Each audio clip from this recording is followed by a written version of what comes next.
Hello, everyone. Today we're going to talk about something very personal, something that touches all of us at some point. It's about the choices we face when we have to say goodbye to someone we love. Specifically, we're looking at coffins and caskets in Ghana. It's a quiet decision, for sure, but a really profound one. I think it's a scene so many of us are familiar with, right? When a loved one passes, the family gathers. It's a time of deep grief, but also a time of planning. You have to choose the cloth, the one that will show everyone you're united. You have to draft a funeral invitation, get the date announced. These are all the visible things we do to prepare for a dignified farewell. But behind all of that, quietly, another really important decision is being made. And this one, it speaks volumes.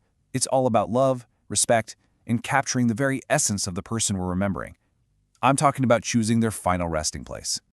So, to get started, let's just clear up some of the basics. You hear the words coffin and casket used a lot, sometimes as if they're the same thing. But there's actually a difference. And, just understanding that small difference can be a really helpful first step for any family. Okay, so the main difference? It really just comes down to the shape. A coffin, which you might think of as the more traditional design, is tapered. It's wider at the shoulders and narrower at the head and foot, usually giving it 6 sides.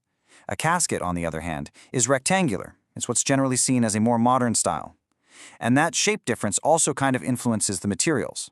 You'll find a lot of traditional coffins made from beautiful local hardwood. Caskets, though, they might be polished hardwood or even metal or fiberglass.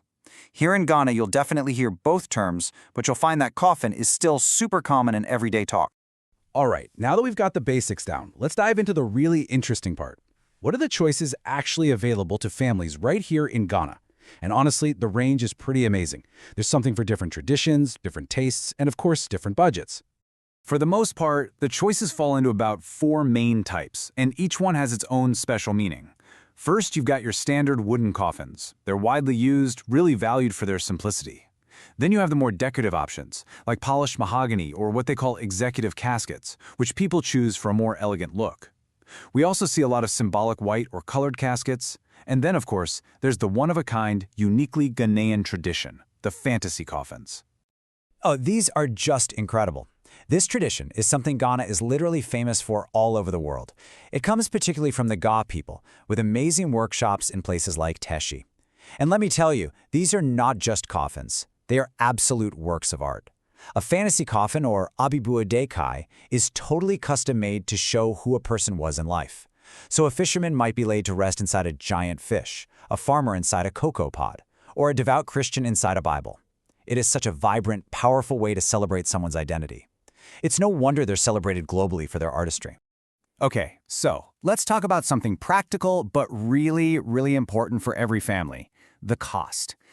Planning a funeral has so many expenses involved, right? So getting a handle on the price range for a coffin or a casket it's essential for budgeting.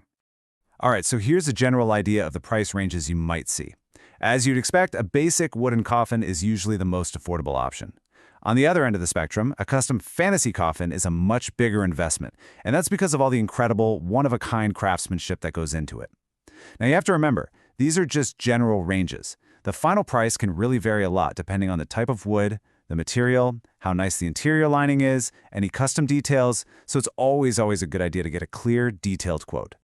So let's shift gears a bit and talk about how a family actually makes this decision. Choosing a coffin, wow, it's such a mix of emotion and just practical stuff. It's really a conversation that the whole family needs to have, weighing all the different factors to land on a choice that just feels right for everybody involved. So what are you actually talking about in that family discussion? Well, a few key things usually come up. First, the budget. That often sets the stage for what's possible. Then there are religious or faith beliefs. Some faiths might prefer something very simple, for example. And this is so important. You really want to think about the personality of the person you're honoring. What would they have wanted? And then you've got the practical side of things, like cemetery rules or transport logistics. And of course, making sure everyone is on the same page is key, especially when you have family members contributing from abroad. The funeral day itself is such a huge, profound moment of saying goodbye, but all the choices made for that day, they're really part of a much longer journey, the journey of remembrance. Because honoring a life and keeping a memory alive, that goes so far beyond the physical preparations. Listen to this quote from a family member. I think it captures that feeling just perfectly. They said, When the funeral was over, I still needed a place to visit. Now I open the memorial page every Sunday. Wow, that just says it all, doesn't it? After all the ceremonies are done, that deep need to connect, to remember, it's still there. And in our world today, the ways we can do that are really changing and expanding. And that brings us to a really important point. Think of it this way. The coffin, or the casket, that's a vessel of honor for the physical farewell. But the story, the legacy, the memories, that's what we carry with us. And that deserves its own special place to be cherished and shared. This is where something like a digital memorial can be so helpful for families today. It can become this central, lasting place for that story to live on. It's a space where you can share photos, tributes, all the funeral details, and it connects relatives from Accra all the way to London. It really makes sure everyone can be a part of the remembrance, no matter where they are in the world. When you think about it, a funeral is just one moment in time. But the memory of a person, the impact they had on our lives, that's what we want to hold on to make last forever. So, to wrap this all up, let's go back to that central question. How can we be sure that the choice we make is one of dignity and respect? Well, it doesn't matter if it's a simple wooden coffin or an incredible fantasy design.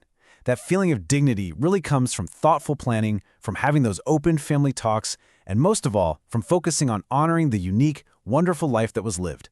Thank you so much for joining me for this explainer.